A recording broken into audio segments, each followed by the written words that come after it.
आजादी के बाद से अब तक भारत की तस्वीर लगातार बदलती जा रही है। प्रगति की दिशा में बढ़ता भारत हर साल दुनिया के लिए हर क्षेत्र में एक नया मिसाल गढ़ता जा रहा है। एक ऐसी ही मिसाल है भाखड़ा ब्यास प्रबंधन बोर्ड, जो अपनी परियोजनाओं से पंजाब, हिमाचल, राजस्थान, हरियाणा और दिल्ली में जल और बिजली की आपूर्ति करने में लगातार प्रयासरत है। बीबीएमबी द्वारा निर्मित भाखड़ा, कोटला, गंगूवाल और देहर जल विद्युत स्टेशन आज देश विदेश में प्रगति की पहचान बन गए हैं। और इसी क्रम से 1974 में एक नाम और जुड़ा, पौंग डैम, जो कि हिमाचल में ब्यास नदी पर आज भी शान से खड़ा है। इस बांध की कहानी शुरू होती है आज से 92 वर्ष पहले, साल 1926 में, जब इसका निर्माण का प्रस्ताव पहली बार रखा गया। ब्लूप्रिंट तैयार होने के बाद सारी जरूरतों और स्रोतों की सप्लाई की निश्चितता के बाद साल 1961 में पुरजोर गति के साथ बांध के निर्माण का काम शुरू किया गया। 13 वर्षों की कड़ी मेहनत के बाद साल 1974 में ये बांध बनकर तैयार हुआ। पौंग बांध का उद्घाटन उसी वर्ष यानी साल 1974 में किया गया। अपनी स्थापना के वक्त पौंग बांध को देश के सबसे ऊंचे बांध होने का गौरव प्राप्त था और आज भी समुद्र तल से 1430 फीट की ऊंचाई पर स्थित यह देश का सबसे ऊंचा अर्थफिल बांध है। इसकी बेजोड़ इंजीनियरिंग और बेहतरीन रखरखाव को देखकर आज भी कई लोगों को हैरानी होती है। विस्तृत ब्यास नदी को अपनी गोद में समेटे हुए पौंग बांध की ऊंचाई 436 फीट और लंबाई 6401 फीट है। इस बांध की कुल क्षमता 3,55,00,000 क्यूबिक मीटर्स है। जल के इतने विशाल स्तोत्र की सहनशीलता के लिए इसके ऊपर उठी हुई दीवार की चौड़ाई 45 फीट है। वहीं इसके मजबूत आधार पर यह चौड़ाई 2001 फीट हो जाती है। पौंग बांध में जल की निवासी के लिए कुल 6 द्वार हैं, जिनकी डिस्चार्ज क्षमता 12,375 क्यूबिक मीटर प्रति सेकंड है। बांध के निर्माण के दौरान नदी के प्रत्यावर्तन के लिए 5 कंक्रीट लाइन सुरंगों का निर्माण किया गया था, जिसमें से 3 सुरंग पावर हाउस की 6 मशीनों को पानी उपलब्ध कराती है और 2 सिंचाई का पानी उपलब्ध कराती है।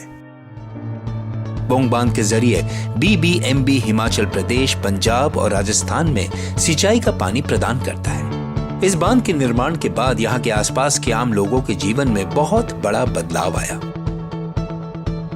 पहले डैम नहीं होता था, बाढ़ आती थी तो पानी जल जगदम पानी आ जाना, जमीन डुब जानी पानी च, फसल ना होती।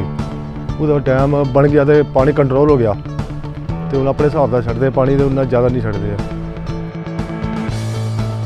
फसल उगांदे कहते जिद्दां कणक, मक्की और फसलें भी बह लेंदे तो पानी लगता क्या पानी ना ठीक हो जाती फसल। हम पहले पानी नहीं लगता तो वो बारिश नाल ही, जो बारिश होगा तो होनी, नहीं तो नहीं होनी।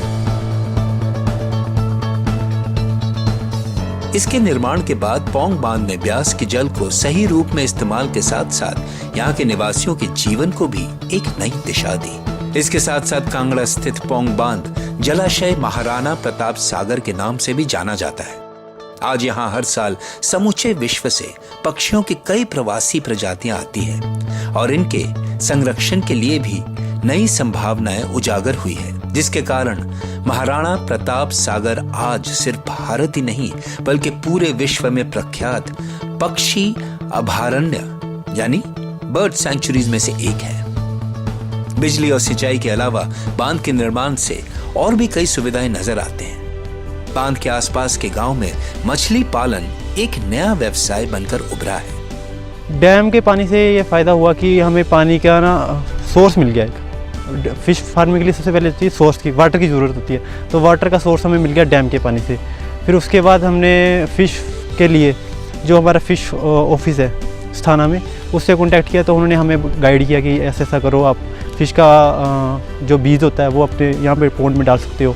तो फिर हमने वो डाला और इससे हमने शुरू किया ये बात। ज़मीन में तो आपकी खेती होती है, ठीक है, तो वो आपका 1 साल बाद होगा या 2 साल बाद उसका रिटर्न आएगा। इसका आपको साथ पे रिटर्न मिलता रहेगा। वर्ष 1974 में इसके उद्घाटन के समय शायद ही किसी ने सोचा होगा कि ये परियोजना इन इलाके के भविष्य को पूरी तरह बदल के रख देगी। हिमाचल प्रदेश, जहां भरपूर प्राकृतिक संसाधन होने के बावजूद भौगोलिक विषमताएं और पर्यावरणीय परिस्थितियों के कारण सभी को विकास लगभग असंभव लगता था, वहीं पौंग बांध ने एक समृद्ध और खुशहाल राज्य की नींव रखी। सिंचाई के अलावा जल विद्युत के उत्पादन से भी आसपास के प्रदेश के आदिवासियों की जिंदगी में सुधार आया है। बांध के बिजली घर में जल विद्युत उत्पन्न करने के लिए पानी 3 सुरंग में से आता है। ये सुरंग पावर हाउस के अंदर एक फ्रांसिस टरबाइन जनरेटर से जुड़े हुए हैं और इसी टरबाइन जनरेटर के जरिए पानी से बिजली बनती है। बांध के 6 विद्युत संयंत्र है। हर संयंत्र की क्षमता 66 मेगावाट है और बांध की कुल जल विद्युत उत्पन्न करने की क्षमता 396 मेगावाट है। बिजली उत्पादन व वितरण का नियंत्रण बांध के मुख्य कंट्रोल रूम से किया जाता है।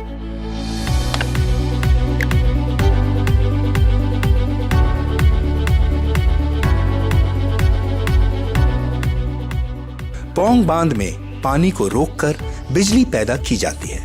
इसमें भाप की जगह ऊंचाई पर इकट्ठा हुए पानी को बहुत वेग से नीचे टरबाइन पर गिराया जाता है, जिससे टरबाइन घूमने लगता है, जो कि ऑल्टरनेटर को चलाती है और ऑल्टरनेटर विद्युत उत्पन्न करता है।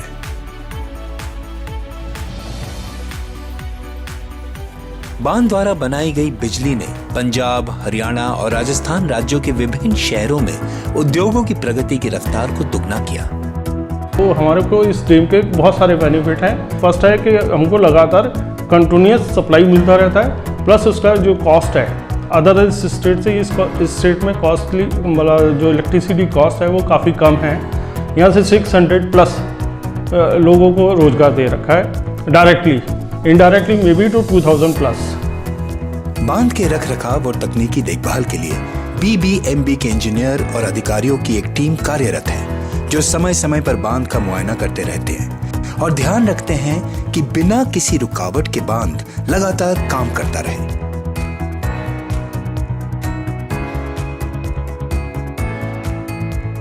बांध और जलाशय के प्राकृतिक सौंदर्य का आनंद लेने के लिए हर साल यहाँ देश विदेश से लाखों की संख्या में पर्यटक आते हैं।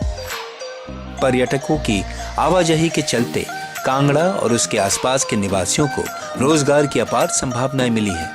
अब वो होटल, रिजॉर्ट, गाइड या पर्यटकों के लिए एडवेंचर स्पोर्ट्स के जरिए अपनी और अपने गांव की आर्थिक स्थिति को बेहतर बना रहे हैं।